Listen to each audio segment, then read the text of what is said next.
Hi, everyone. I'm here with Nicole, the gut girl. Thanks for being here, Nicole. Thanks for having me. We're going to talk about one of my favorite topics that we talk about all the time, and that is protein. And there's so many different opinions by some people that I respect a lot, Me too. doctors, nutritionists that I respect a lot that don't believe in eating a lot of protein. So we're going to give our opinions on that.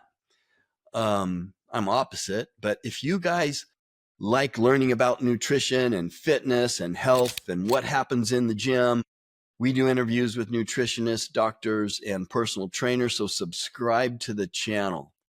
So Nicole, we were talking about this before we turned this on, and it's important for people that are younger, but it's even more important for multiple reasons from all the doctors I've listened to and nutritionists that I respect and my own experience. And I'll give one example. When I was in college, I didn't have to pay attention to my protein because I was working out 3.5 hours a day, literally, and I was eating 6,000 calories.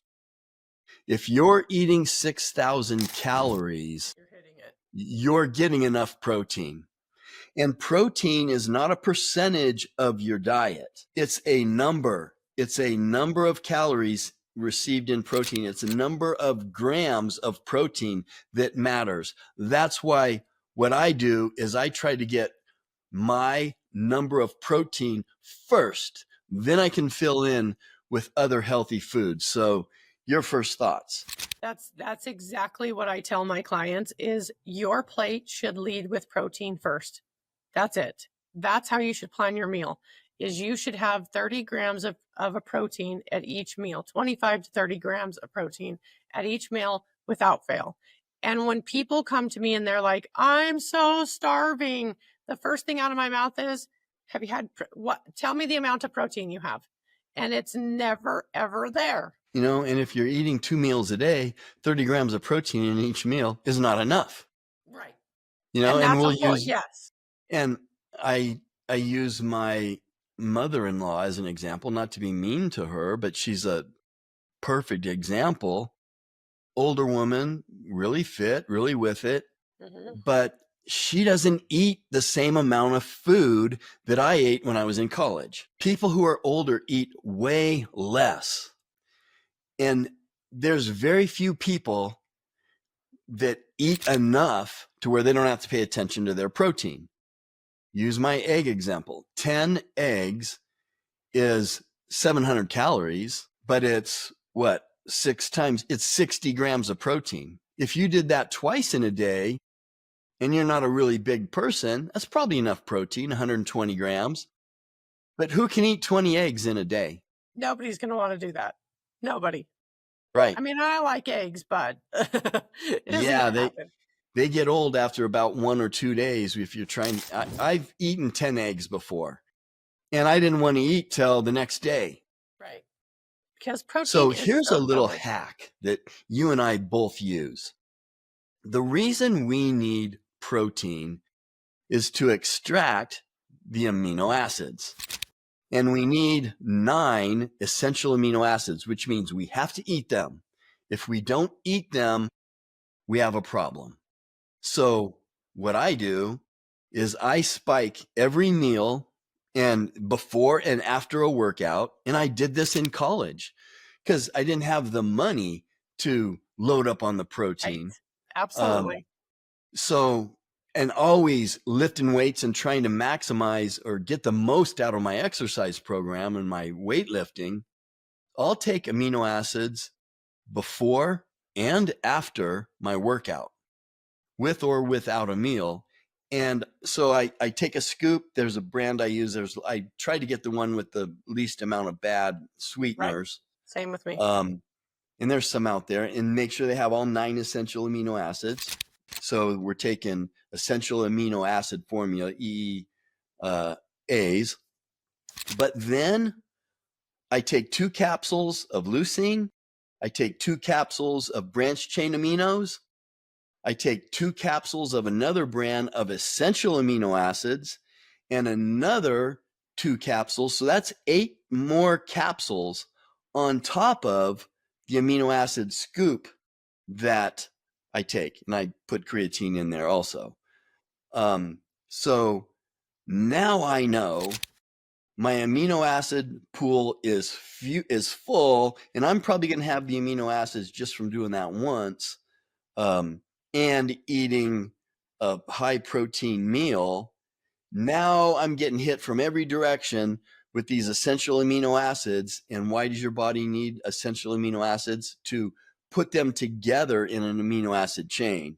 So tell us a little bit how that works. And I do this too. I do exactly what you do. I do it. I just do the powder form though. And I do it before I work out. And I also do it before I eat. And I recommend that to my clients who have a hard time getting enough protein because it's the building blocks of protein. So I'm going to fill them full of it, especially my elderly people who have stopped eating as much, like you said with your mother-in-law. Elderly people they start eating very few calories during the day, and you're never going to hit that protein amount that's needed because they go to things like toast and oatmeal and that kind of stuff because it's easier on the system.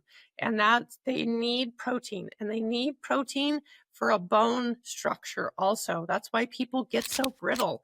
They are not getting their protein profiles in there. Yeah, and I'm going to say there's no way people who are older and even younger, busy people in their 40s, a lot of them aren't getting 2,000 calories.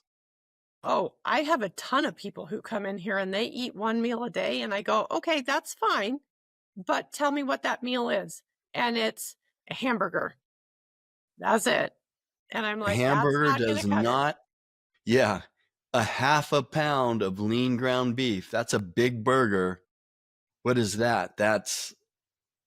Again, that's maybe 40 grams of Yeah. protein. I mean, somewhere around in there, but that is Not a not going to lot. cut it for the entire day. Not at all. Right. And so they also go into, when you eat that way, they also wonder why they can't lose weight. That you're starving yourself. tell me if I'm wrong. This is a huge factor. And I don't think you're going to tell me I'm wrong, but do it if I am. When that happens and they're not eating the protein, sarcopenia occurs. They start to lose lean body mass. Every pound of lean body mass they lose, they're slowing down their metabolism, making it easier for them to gain fat. Right. That's why there's people that are 80 years old. I weigh the same as I did when I was 20. Yeah, but your body composition is completely different. You had abs when you're 20. Right. Now you have a gut and blubber all over you, but you still weigh the same. It's because their lean tissue is diminishing. They're losing it. Why? Because they can't maintain it, because they're not eating enough protein and getting those amino acids out to make the amino acids make the protein chains, which make up your muscles and enzymes, and your body can't survive without it. Am I wrong? Absolutely. You're not wrong. I won't say you're wrong on this one. Thank you. You're my favorite interview. Of course I am. So, and then it's just this downward spiral. They're not getting enough protein. They're not exercising, and the muscle tissue is fading away. Yes, absolutely. Another thing that's happening now too, speaking of muscle fading away, is everybody on like GLP-1 inhibitors where they are not eating enough and they're all trying to lose weight. But what's happened is they're losing a ton of weight, but what they're also doing is losing a ton of muscle, because what they're eating is these little tiny small portions that doesn't have enough protein in them. Yeah. And it's like, you don't want to lose even 1 pound of muscle. No, absolutely not. It's too hard to get it to stay on. Yeah, if you're going to go on a weight loss program, you got to do it in such a way where you preserve every pound of muscle that you have, because every pound of muscle is precious. It's like it's what makes your body function as far as a faster metabolism. And it's critical. And you're defeating the purpose. If you're losing muscle, you're losing the speed of your metabolism. It's getting slower and slower, making it easier and easier to put on fat. Yep. Absolutely. So Nicole, we know we always say you'll give $100 off. Anyone who mentions they see this interview off your program, how do they get a hold of you if they want to reach out to you? And also, how do they follow you on social media? You can follow me on social media at the Gut Girl NV, or you can send me an email to talk to me about scheduling an appointment or any kind of topics you have at the gutgirl1@gmail.com. Also, if you guys have questions about this or comments, you disagree, I love it when people disagree with me, which is all the time. Put them in the comment section. It's okay to agree also. Totally. So put those comments in the comment section. And Nicole, thanks for being here. We'll see you next time. Thank you for having me.